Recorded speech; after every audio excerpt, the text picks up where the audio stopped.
One-upsmanship is the auto industry's favorite game. No sooner has one manufacturer stopping high-end flagship than its competitors are unleashing their own over-the-top supercars to counter it. And the latest example of automotive "can you top this" is this 2001 BMW Z8. It's got all the go-fast goodies of our favorite sports sedan, the BMW M5, and a classy compact roadster platform.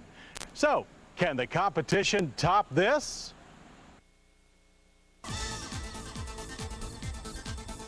Well, we'll have to let the competition answer that question. If they can, we'll say, as dyed-in-the-wool car buffs, we'd love to see them try. But until then, there's plenty of panache and performance in the new 2001 BMW Z8 to keep one amused for quite some time. And it's all wrapped in classically designed aluminum body panels that evoke memories of the 1950s 507. And that's no mistake, as BMW designers were in fact challenged to render a modern interpretation of what they thought the 507 would look like today. And believe us, pictures do not do the results justice.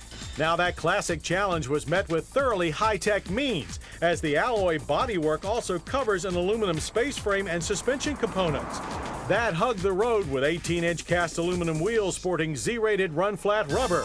The 507's heritage is evident under the hood of the Z8 as well, because like the 507 in its time, the Z8 showcases BMW's most powerful production engine, the 5-liter 4-cam 32-valve V8 that also finds a home under the hood of the highly coveted M5 sedan. In addition to double Vanos variable valve timing, this high-strung power plant also employs 8 individual throttles controlled by electronic drive-by-wire technology to produce 394 horsepower and 368 pound-feet of torque at just 3,800 RPM. Run through a tight and slightly notchy 6-speed Getrag transmission, the Z8 catapults us to 60 in a brief 4.3 seconds and thundered on past the quarter-mile stripe in 12.9 seconds at 110 miles per hour. Power is smooth and seemingly endless.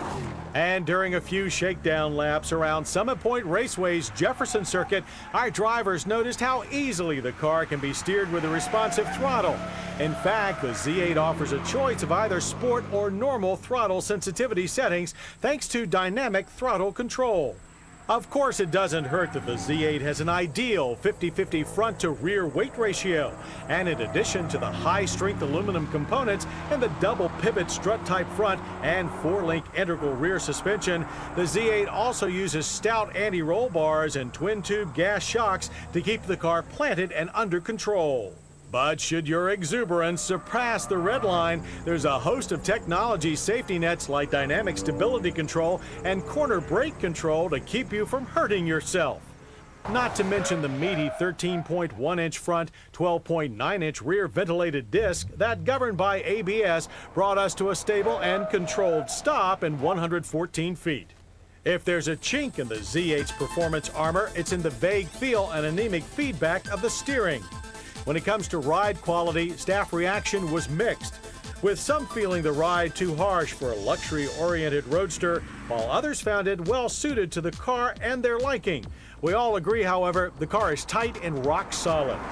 The Z8's interior also provoked mixed reactions, and while everyone concurred that materials and construction are of unmatched quality, some found the seat bottoms of the well-bolstered 6-way power seats rather thin for long-distance travel. Gauge placement in the center of the dash also took some getting used to have a fine watch appearance with a splash of period amber lighting. But retro style or not, if this is a performance car, we think the tach should be next to the driver and not on the other side of the car. Other awkward dash items include both the ignition switch and engine start button, somewhat hidden behind the steering wheel. But the climate controls not only look trick, they're a snap to use. So too the multi-information radio unit that includes a nav system and 250-watt Harman Kardon CD audio system. The top is a no-brainer too, requiring nothing more than a push of a button to lower. To raise, you do have to grab the header handle and pull the top down several inches to meet the windshield at the end of the cycle. Once aligned, it automatically locks into place, leaving you with 5 cubic feet of cargo space in the trunk, just enough room for a weekend getaway for 2.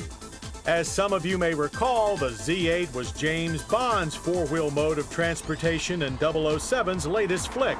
And while all the money in the world probably won't get you a vehicle equipped with the special amenities that came on his car, it will get you a pretty well-equipped Z8. List price of the new 2001 BMW Z8 is $128,570. Factor in gas guzzler taxes and you're out the door for $130,670. Or you can bid up to twice the price on eBay. Either way, the Z8 is certainly not cheap. But if, like James, you can get the Defense Department to foot the bill, buy two.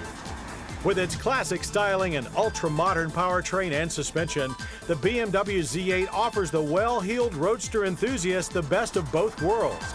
And while we can't wait for the competition to try and top the Z8, with plenty of top-down weather still on tap, we'll be quite content to untop this rare roadster every chance we get.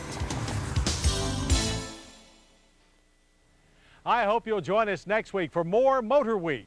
Well, we'll test a very Italian pony car, the Cavalli Mangusta, and compare 5 of today's best compact sedans. I'm John Davis. We'll see you then. To learn more about MotorWeek,